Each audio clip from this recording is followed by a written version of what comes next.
Hi. We approach one of the most powerful, influential, and astounding passages in the entire Bible. At least I see it that way, and I'm not the first, I probably won't be the last one to see it. The call of Abram.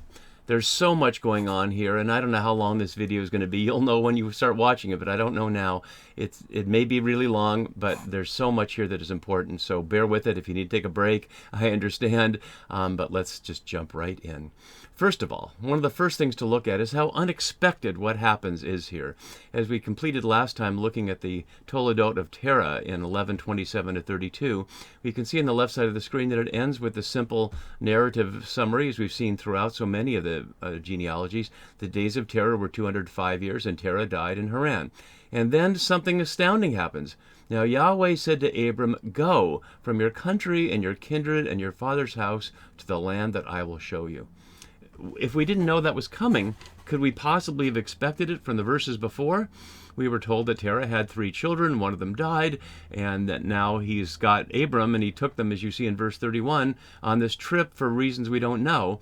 But there'd be no reason to assume that the story was going to turn to a direct encounter between Yahweh and Abram in the very next verse. There hasn't been a direct encounter between Yahweh and anybody since Noah back in chapter 7. So there's nothing about this that would expect it. And what could it mean from Abram's perspective? Where's Sarai in all this? Notice that Yahweh said to Abram, but where's Sarai? If he's going to go, she's going to come with him, and we know she does. So what's her perspective on this? The text doesn't say, but we have to at least try to imagine it, because this is all about family. It's not about nations. It's not about individuals. It's all about family and the bonds that Yahweh apparently sees as the basic roots for a social order.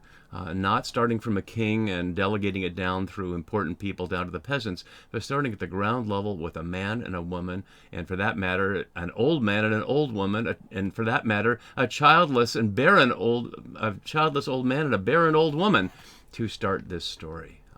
So there's that. There's at that level, just the shocking nature of it. There's a huge number of verbal details about this, and I produce a little fun facts chart that I'll show you in a moment. Just highlight some of the ways that the writers have established this as a new start. Not just the way we divide it in a scholarly sense in the primeval history 1-11, the patriarchal stories 12-36, but in a start that echoes the original creation, the Garden of Eden, and shows God's desire after the failure of human beings that led to the flood, and the failure of the flood to make it any better, to start again with a new possibility. Rather than try to work with all of humanity, to work with one human being and his limited number of relatives here. In fact, the exclusion of most of his relatives, to start from scratch to create a new people. So that's at another level. So before I go on about generalities, let's jump in with some of these fun facts about these first 3 verses that highlight some of the points I've already been making about how important this section is. So as you see at the top there, the first direct speech from God to a human since chapter 7, verse 1. The first of 10 tests of Abraham throughout this. We see the call to leave Haran and all those, and obviously we're going to go through those. And as Casuto notes, we observe an unmistakable progression in the successive tests, the final one being to take his son Isaac and sacrifice him for Yahweh. And there are many parallels between this and on that, as we see in these next notes here. So 12:1's opening words in Hebrew, lech lekah, which we're going to listen to in the Hebrew sound in just a minute, frame the narrative as repeated in 22:2, and nowhere else in the Hebrew scriptures. It's already a doubled. It means go, but when the Hebrew verb is repeated, it's emphasizing that. We often see in English it's translated as things like surely or must or something like that, and we'll explore that in more detail. Similarly, the threefold call of what to leave country, kindred, and your father's house, matches the threefold naming of Isaac as your son, your only son Isaac. So many connections between the beginning and the penultimate stories in the Abraham story cycle here. There are 10 Hebrew words in these 3 verses that end with the ka sound, creating a rhyming pattern. In a minute we'll listen to those and we'll look at the Hebrew so you can see that, at least in transliteration. It's the first use in Hebrew of Bayat Ab, right here, father's house, in Genesis, but found 14 times in Genesis after this. So highlighting the point I was just making, that the emphasis is going to be on this patriarchal unit, the father's house. And then in the verses 12, 2, and 3, which I'll bring up here and move it into the whole part of our story. So this is, oops, I went one line too far. This is as far as we're going to go today, is everything you just see on the screen right there. And in 12, 2, and 3, we have the seventh use in Genesis of the Hebrew goy, translated nation here. The seventh use in Genesis of the Hebrew barak, to bless, and it's 5 times in these 2 verses. The seventh use in Genesis of the Hebrew mishpachah, family, right here. And then in 12, 1 to 7, extending a little outside our immediate frame, we have eretz, land, 7 times. So many little details about this that are worth our paying attention to.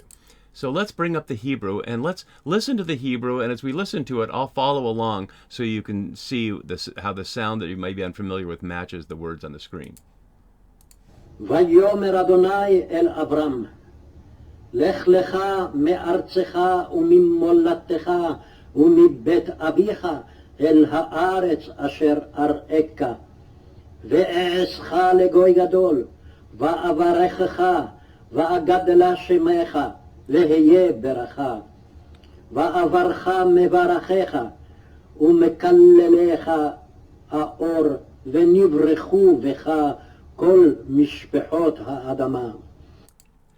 So hopefully you could hear in that sequence the ka sounds that I noted repeated, but also get a feel for the sound of that language, which I can't read nearly as well as that native Hebrew speaker read it to us, to hear how the sound would have sounded to Abram. And that begs another question, of course, which the text doesn't deal with, but we need to deal with, or at least it's important to deal with, which is the text is in Hebrew, you're seeing it in English, but what language would Abram speak? He would speak Akkadian, the language in Mesopotamia, in Babylon, where he was called out of Ur the Chaldeans, as we already saw. So the text is doing something, and it will do it a number of times throughout Genesis. It does it a number of times in the Bible. Like we used to see in old Western movies, where the Indians spoke English and the cowboys and Indians could speak together to make it easy for an audience. And that's what's happening here. Because plainly, whether the authors of Genesis could read the Akkadian if they were in exile, they almost certainly could, their audience later almost certainly couldn't, and besides, why would they do it in a foreign language when they could do it in their own language? So Yahweh is speaking in a Hebrew that Abram, the Mesopotamian, almost certainly couldn't understand, but there it is just the same. And another aspect of this in the beginning, we as readers know it's Yahweh. The Hebrew reader said Adonai in verse 1 here, where it says Yahweh, because a pious Jew would not say the word Yahweh out loud, so they use Adonai, which simply means Lord, as a substitute there. But only readers are hearing who's speaking. Abram only hears this, go, lech lekah. So who's speaking to him? How would he have any idea who's speaking to him? We saw last video how some of the biblical midrash, and I posted an element of it on the webpage, highlights that Abram from his earliest times was suspicious of the idolatry or the religion of the Babylonian world, seeing it as idolatry, and challenged the customers in the midrash, his father, who was making little idols of the Babylonian gods, getting the customers not to buy them. And that was one of the factors of why his dad, Terah, had to take them out of Babylon before they got in more trouble. But that's all speculation from the Midrash, and it certainly suggests something of a mentality by which Abram could be open to hearing another voice. But a voice in a language he doesn't understand? And how are we supposed to understand this is happening? If you were making the movie of this scene, how would you stage this? Is this voice inside Abram? Is it from the sky? Is it booming out from the sky like the voice that calls Saul on the road to Damascus, Saul, Saul, why are you persecuting me? Or sometimes in the Gospels, as we hear in John's Gospel, a voice like thunder that is interpreted as the voice of God. We have nothing here that tells us of how Abram's experiencing this. Inside, outside, in Hebrew, in some other languages, and only being put in Hebrew for the sake of the audience, but here in Akkadian, all those things we can't possibly know. But it's an astounding and a shocking call, and nothing we've seen so far is precedent for this.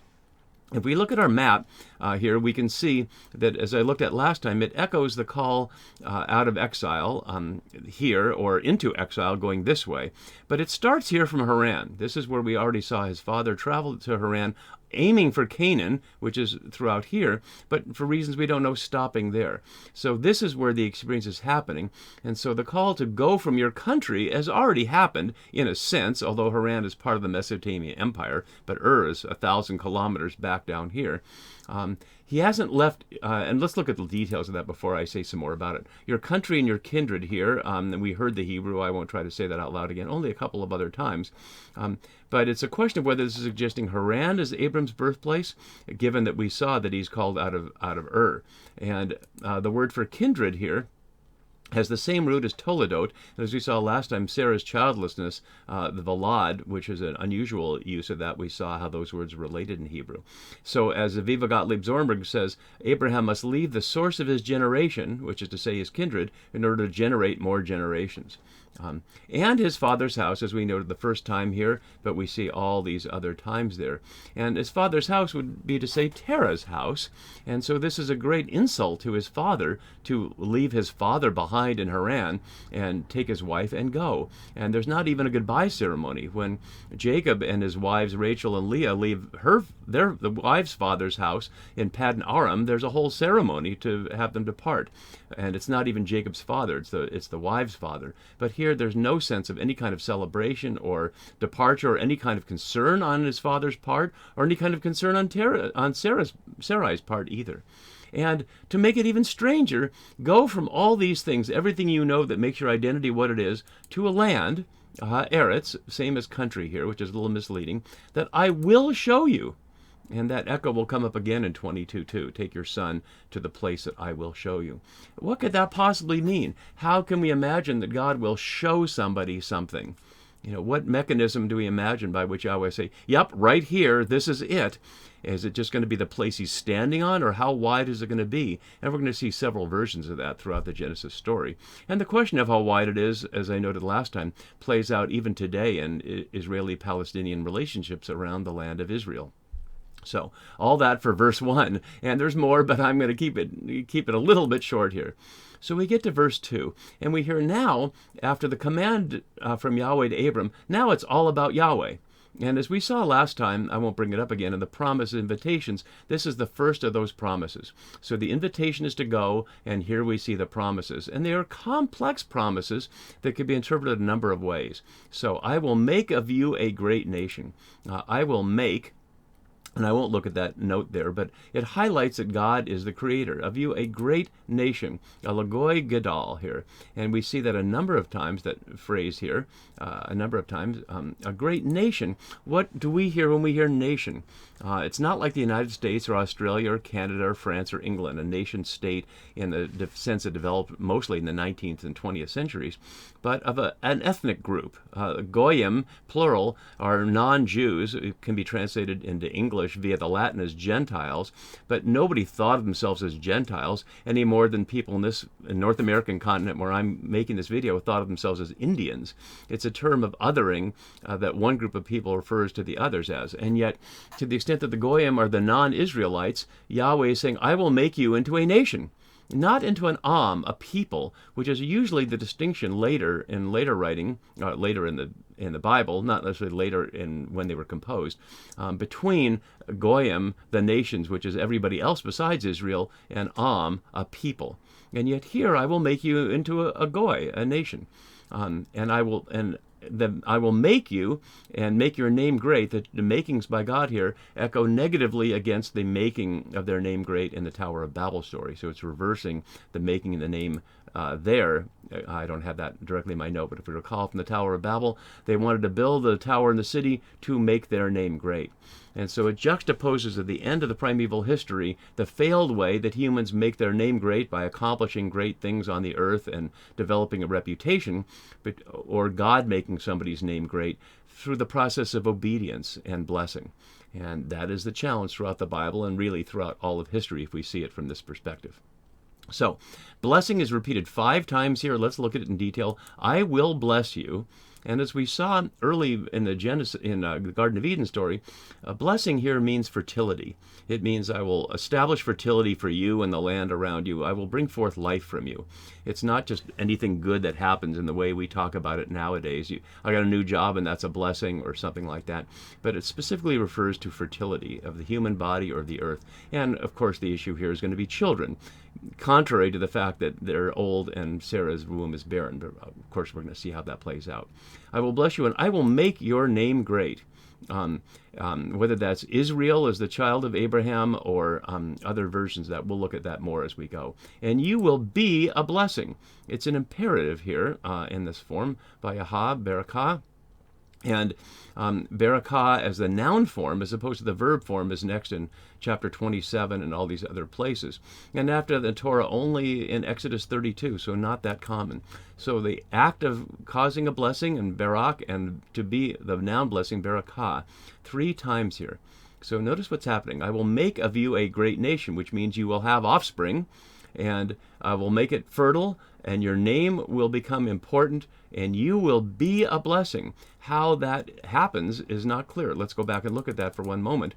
As Wenham notes, the most likely interpretation is that suggested by Zechariah 8:13. People will say, may God make me as blessed as Abram. And that's what we'll see in verse 3 here, and I'll jump ahead to this, through the Midrash, from a variety of things of whether in is the right preposition here. But we'll come back to that in just a minute. And so in verse 3, I will bless those who bless you. So not only will Abram and his offspring be blessed, but anybody who blesses Abram, anybody who makes Abram's life more fertile, will be blessed by God. So there's a relationship here between what God is doing with Abram and what will happen with other people. And as Wenham notes out, it's a play here on Abram's name, Varakah, here in relation to Abraham. And the one who curses you, I will curse. But this is not the same language of blessing and curse as in the garden story here. This is the one who demeans you or makes you small, as Hagar will perceive Sarai when Hagar becomes pregnant through Abraham. No, he's still Abram in chapter 16, not Abraham till chapter 17. And her mistress looks small in her eyes. And so that would suggest that Yahweh will curse that one, and yet Hagar will be blessed, as we'll see, and we'll have a direct encounter, the first woman to have a direct encounter with Yahweh in the Bible. So the one who demeans you or treats you small, I will curse. And this is the word for a curse here, but not this form, not the Rorar curse that we saw in the garden story. So it's a different one. Westerman suggests a translation, I will bring low. So those who curse you. So those who see you as low, I will make low. So it's about status, not lack of fertility there. And here's back to this question of in. And Rashi, the great medieval commentator, notes, quoting from Levins here, Rashi thinks the Hebrew preposition in question here does not mean in or through, as in the King James or in the New RSV here, but rather by. And that highlights the point that I was making in the previous verse, that by citing Abraham, he will become a byword of blessing. In other words, parents will tell children, may be as blessed as Abraham was. But it's not in and through the person of Abraham. It's that Abraham will be a symbol of a person who was blessed. But notice that who's blessed here? All the families of the earth, which include the Canaanites, who were cursed through the curse on Noah's grandson, and Ishmaelites and Edomites, who are other enemies as well. And also all those who accept the way of Abram and enter into kinship with him. So notice that I'll make you a nation, but the process will make families blessed, mishpachot here. We've only seen it a couple times. As I noted, it's the 7th time among other 7 things. And it really highlights a refiguring of the relations between humans and the earth and God. So in chapter 10, we saw the table of nations and the division into 70 nations, Goyim there. And now there's no Israel yet. There will not be an Israel as a nation throughout the entire book of Genesis. And really not until after the Exodus, until they enter into the land. Because after all, it's merely just a family, and it'll be families throughout this entire book. So all the families of the earth shall be blessed. And it's a long controversy, as my note says, of whether this is passive, as in this translation, or reflective. All will bless in you. The Septuagint is passive, and that's taken over by later translations, including the New Testament. But scholars, since Rashi, have favored the reflexive, and I'm not going to get into too much detail about that. And so after all that presentation, let's take a pause before we get to verse 4 here and note. Here's this Akkadian-speaking Babylonian man whose father, for reasons we don't know, has left and taken them across this 1,000-kilometer journey up to this point. He hears this voice. Maybe he thinks he's out and has been in the sun too long. What's he going to tell Sarai? I heard a voice. What voice? I don't know. It was a voice, and it told me to go, and we're going to go. Where? I don't know where. We'll find out where later. But we don't hear any of that. Instead, we hear just this simple thing. So Abram went. And the Hebrew word order at the beginning of verse 4 reverses that of 12:1. And so rather than, as we saw back up here, now Yahweh said to Abram, we have Abram went, and as Yahweh had told him. So Abram went, responding directly to the command. Westerman suggests using the older style of commentary, thinking that the stories reflect something of a real historical reality of nomadic people, that to a nomadic person, this call to go would not be as shocking as it would be to settled people. But the Babylonian exilic people are settled people. This is never written by or for people who are nomadic people, who wouldn't have had literacy in writing and the time and the materials for it anyway, as all scholars have now come around in the last 20 or 30 years to pretty much agree. And so Abram went as Yahweh had told him, even though he still doesn't know it's Yahweh. And here's the discordant note at the end, and Lot went with him. After all this grand set of promises from Abram and the astounding act of obedience from Abram to a voice he doesn't know with no questioning at all, then Lot comes. But it was told to leave your father's house and your kindred, and Lot goes along. And it raises the question, well, what was supposed to happen with Lot? He's an orphan, but he is with his grandfather, Terah, who stays there in Haran. So he could have stayed there. Why does Lot go with Abram? Is he just like the adventure? We have no idea. But it's going to be a problem. Should Abram have told him no? Should Abram have said yes to Yahweh's invitation and therefore no, you can't come, Lot? But Lot went with him. And now we find out that Abram was 75 years old when he departed from Haran. The first age of a person we're hearing apart from giving birth, and he's going to be much older by the time he does give birth. But it highlights that these are old people setting out on this journey, going who knows which direction, and who knows for how long, and who knows how they'll know when to stop. But they go. And with that go, the story starts. And that's where we'll pick up next time. See you then. Bye-bye.